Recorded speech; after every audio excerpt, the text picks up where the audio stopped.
வணக்கம் மக்களே, யூகே தமிழ் விளக்கிலே இருந்து நீங்க எல்லாரும் சூப்பரா இருப்பீங்க நம்புறேன். ஸோ நானும் நல்லா சூப்பரா இருக்கிறேன்.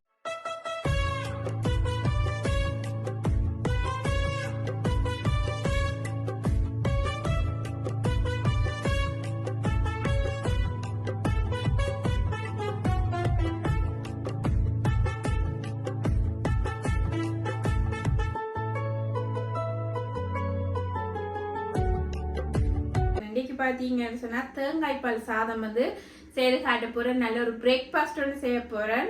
அதாவது வரகரிசியில் செய்ய போகிறேன். ஸோ நல்ல ஒரு ஹெல்த்தியான மில்லட் ரைஸும் கூட இது. அத்துடன் காரமணி சுண்டல் செய்ய போகிறேன். அதாவது காப்பின்னு நாங்கள் சொல்லிக்கொள்வோம்.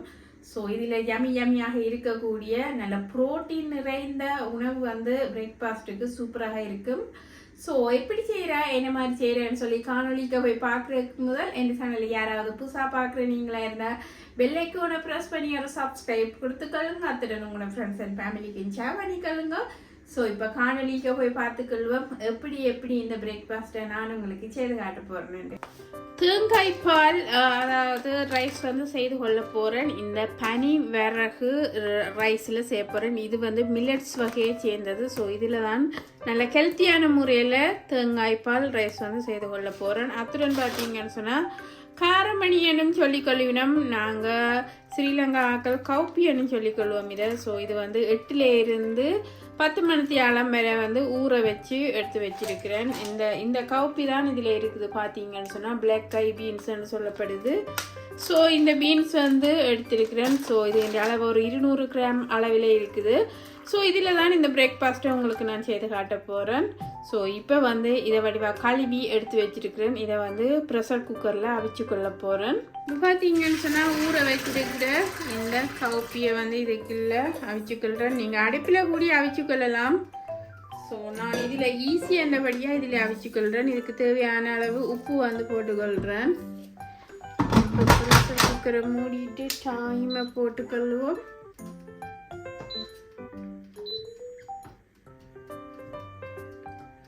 ஒரு 10 நிமிடங்கள் அவித்தால் போதுமானது. ஸோ ப்ரெஷர் குக்கர் நார்மலாக 10 நிமிஷத்தில் அவிஞ்சிடும். பனி விறகு ரைஸை அதாவது அரிசியை இதுக்குள்ள நான் அளந்து எடுத்துக்கொள்கிறேன். 1 கப்பு நான் எடுத்துக்கொள்கிறேன். இது கிட்டத்தட்ட 200 கிராம் கொள்ளும். ஸோ நீங்கள் உங்களோட அளவுகளுக்கு ஏற்ற மாதிரி எடுத்துக்கொள்ளுங்க. இப்போ இந்த அரிசியை இந்த பாத்திரத்துக்கு போட்டு படிவாக கழுவி எடுத்துக்கொள்ளணும். கல் பெருசாக இருக்காதீங்க வர அரிசியல்ல ஸோ இருந்தாலும் லைட்டாக வடிவாக கழுவி எடுத்துக்கொள்ளணும். பார்த்தீங்கன்னு சொன்னால் வடிவாக கழுவி எடுத்து வந்துருக்கிறேன். கழுவேலின்னு சொன்னால் பொங்கி ஊற்றி கொண்டிருக்கும். ஸோ அதனால் நீங்கள் வடிவாக கழுவி எடுத்துக்கொள்ளணும். இப்போ இந்த அரிசி வேகிறதுக்கு போதுமான நான் கொதிநீர் விட்டுக்கொள்கிறேன். அது உப்பு போட்டுக்கொள்கிறேன். தேவையான உப்பு வடிவாக மிக்ஸ் பண்ணிட்டு டப்பன் அவிஞ்சிடும். கண்ண நேரம் எடுத்துக்கொள்ளாத அவிகிறதுக்கு ஒரு 5 மினிட்ஸ்லேயே அவிஞ்சிடும் இந்த அரிசி. நான் மூடி போடாமல் திறந்த வழியை தான் அவிச்சு கொள்ள போகிறேன். இப்போ பார்த்தீங்கன்னு சொன்னால் நான் புதினாவில் ஒரு சட்னி செய்ய போகிறேன். ஏன்னு சொன்னால் இந்த தேங்காய் பால் சாதத்துக்கு இந்த புதினா சட்னி நன்றாக இருக்கும். ஸோ அதனால் செய்து கொள்ள போகிறேன். சொன்னால் கொஞ்சமாக நல்லெண்ணெய் விட்டுக்கொள்கிறேன். இஞ்சி பச்சை மிளகாய் போட்டுக்கொள்கிறேன்.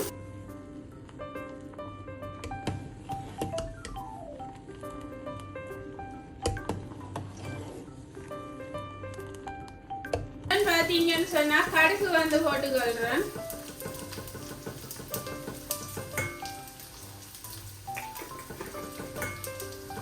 ஸோ இவ்வளவு தான் வேலைப்பாடி. இப்போ அடுப்பட்டு பண்ணிக்கொள்கிறேன். இப்போ பார்த்தீங்கன்னு சொன்னால் புதினா இருக்குது. ஒரு கைப்பிடி அளவில் புதினா வச்சிருக்கிறேன். வெங்காயம் வச்சிருக்கிறேன், போட்டுக்கொள்கிறேன். இது பார்த்தீங்கன்னு சொன்னால் மிளகு இருக்குது. மிளகும் போட்டுக்கொள்கிறேன் இந்த சட்னி செய்கிறதுக்கு. அத்துடன் பார்த்தீங்கன்னு சொன்னால் ஒரு டேபிள் ஸ்பூன் அளவில் அதாவது தேங்காய் பூ போட்டுக்கொள்கிறேன். இப்போ பார்த்தீங்கன்னு சொன்னால் இந்த பொரிக்கப்பட்ட இந்த உள்ளி இஞ்சியும் இதுக்கு போட்டுக்கொள்கிறேன். சட்னிக்கு தேவையான உப்பு போட்டுக்கொள்கிறேன். வரகரிசின்ற தண்ணி பார்த்தீங்கன்னு சொன்னால் வத்தி கொண்டு வந்துட்டுது. அரிசியும் அவிந்து விட்டது. ஸோ இப்போ வந்து தேங்காய் பால் வந்து நல்ல திக்கான பால் வச்சிருக்கிறேன், அதை வந்து விட்டுக்கொள்றேன்.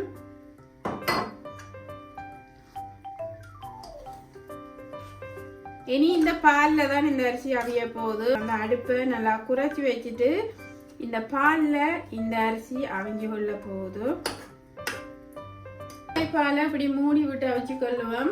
சொன்னா இப்போ வந்து காப்பியை வந்து தாளிச்சு எடுத்துக்கொள்ள போறேன். நல்லெண்ணெய் விட்டு கொள்றேன். ஒரு டேபிள் ஸ்பூன் அளவில் நல்லெண்ணெய் விட்டு கொள்வோம்.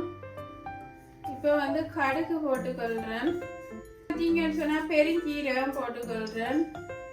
ஒரு டீஸ்பூன் அளவில் போட்டுக்கொள்ளணும், நல்ல சுவையாக இருக்கும் பெருஞ்சீரகம் போட்டீங்கன்னா. இது பார்த்தீங்கன்னு சொன்னா இஞ்சி வந்து சின்ன நான் வெட்டி வச்சிருக்கிறேன், ஸோ அதுவும் வந்து போட்டுக்கொள்றேன். இது உள்ளி வந்து சின்ன பீஸா வெட்டி வச்சிருக்கிறேன், ஸோ அதையும் போட்டுக்கொள்றேன். இப்போ இதுல ஒரு பாத்திரம் வச்சிருக்கேன்னு பார்த்தீங்கன்னு சொன்னா இந்த ரைஸுக்கு, தேங்காய் பால் ரைஸுக்கு ஒரு தாளிச்சு கொட்ட போறேன். நல்லெண்ணெய் விட்டு கொள்றேன். இது பாத்தீங்கன்னு சொன்னா கடுகு வந்து போட்டுக்கொள்றேன். அரை டீஸ்பூன் வந்து உளுந்து போட்டுக்கொள்றேன். கொஞ்சமா வந்து மிளகு போட்டுக்கொள்றேன். மிளகும் போட்டு தாளி கேட்க நல்ல சுவையாக இருக்கும். இது பாத்தீங்கன்னு சொன்னா கஷ்யூ நட்ஸ் வந்து வெட்டி வச்சிருக்கிறேன், ஸோ அதையும் இதுக்குள்ள போட்டுக்கொள்றேன். இஞ்சி உள்ளி எல்லாம் பாத்தீங்கன்னு சொன்னா வடிவா வேகி, அதாவது பொறி பட்டுடுது. கருவேப்பிலை வந்து போட்டுக்கொள்றேன். பிச்சு போட்டுக்கொள்ளுங்க கருவேப்பிலை. இதுக்கு கொஞ்சமா வந்து கருவேப்பிலை போட்டுக்கொள்றேன். பச்சை மிளகாய் வந்து போட்டுக்கொள்றேன். உங்களோட உரைப்புக்கு தகுந்த மாதிரி பச்சை மிளகாயை போட்டுக்கொள்ளுங்க. இதுக்கு வந்து கொஞ்சமா பச்சை மிளகாய் போட்டுக்கொள்றேன், கொஞ்சம் உரைப்பாக இருக்கிறதுக்காக. தேங்காய் பால் ரைஸ். வெங்காயத்தை இதுக்குள்ள போட்டுக்கொள்றேன்.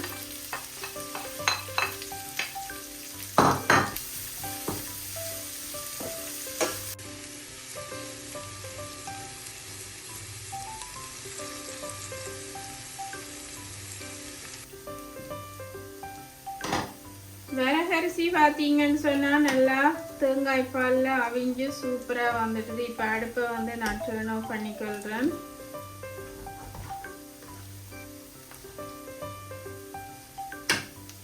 தேங்காய் பாலில் வரகரிசி சாதம் சூப்பராக இருக்கு. இப்போ பார்த்தீங்கன்னு சொன்னால் இது வந்து நல்லா பொரிஞ்சிட்டுது. நீங்கள் நெய்யில் கூடி பொரிச்சு போட்டுக்கொள்ளலாம். நான் நல்லெண்ணெயில் தான் பொரிச்சிருக்கிறேன். இப்போ வந்து அடுப்பை டர்ன் ஆஃப் பண்ணிக்கொள்றேன். இதுவும் பார்த்தீங்கன்னு சொன்னா பொரிஞ்சு வந்துட்டுது.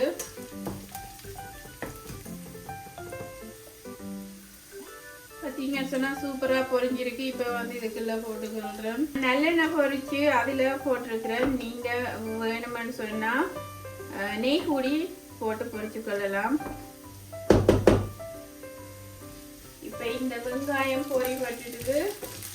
இதுக்குள்ள காப்பியை வந்து கொட்டி கொள்ளுவோம். காப்பி பார்த்தீங்கன்னு சொன்னா அவிச்சு வச்சிருக்கிறேன். ஸோ இதை இதுக்குள்ள கொட்டி கொள்ள போறேன்.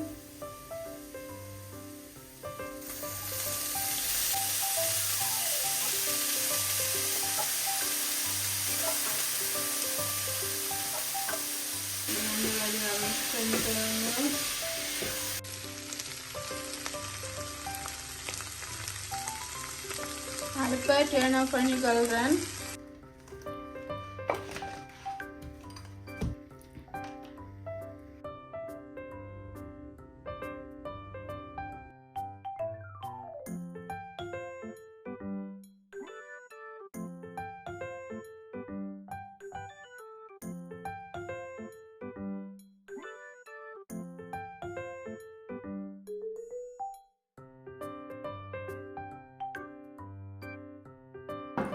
பார்த்தீங்கன்னு சொன்னால் சூப்பரான பிரேக்ஃபாஸ்ட் வந்திருக்கு. ஸோ இந்த பிரேக்ஃபாஸ்ட் பார்த்தீங்கன்னு சொன்னால் ப்ரோட்டீன் உள்ள பிரேக்ஃபாஸ்ட் சாப்பிடணும்னு சொல்லி யோசிச்சிங்கன்னு சொன்னால் இப்படியான பிரேக்ஃபாஸ்ட்டை நீங்கள் சாப்பிட்டு கொள்ளலாம். அதே மாதிரி பார்த்தீங்கன்னு சொன்னால் செமிபாட்டுக்கு மிகவும் உதவியாக இருக்கக்கூடிய புதினா சட்னியும் செய்திருக்கிறேன். இப்போ சில பேர் வந்து இதுக்கு சட்னி இல்லை, சாம்பார் இல்லைன்னு சொல்லி கொள்ளுவினோம். ஸோ இப்படி புதினா சட்னி கூட போட்டு இந்த அதாவது தேங்காய் பால் ரைஸை வந்து செய்து கொள்ளலாம். ஸோ தேங்காய்பால் ரைஸ் வந்து பனிமிளகு ரைஸில் செய்து காட்டியிருக்கிறேன். மிக மிக சுவையாக இருக்குது. அதே நேரம் சுண்டல் பார்த்தீங்கன்னு சொன்னால் நல்லா அவிஞ்சும் குழஞ்சும் நல்லா சூப்பராக வந்திருக்கு. ஸோ செய்த முறையெல்லாம் பார்த்துருப்பீங்கன்னு நினைக்கிறேன். எப்படி செய்தேன் என்ன மாதிரி செய்தேன்னு சொல்லி நீங்களும் வீட்டில் இப்படி வந்து செய்து பார்த்து என்ஜாய் பண்ணிக்கொள்ளுங்க.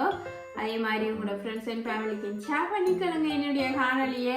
ஸோ இன்னும் ஒரு சூப்பரான வீடியோவில் சந்திக்கிறதுக்கு முதல் பெல் ஐக்கானை ப்ரெஸ் பண்ணி ஒரு சப்ஸ்கிரைப் கொடுத்துக்கொள்ளுங்க. நன்றி, வணக்கம், பாய். நான் சாப்பிட போகிறேன்.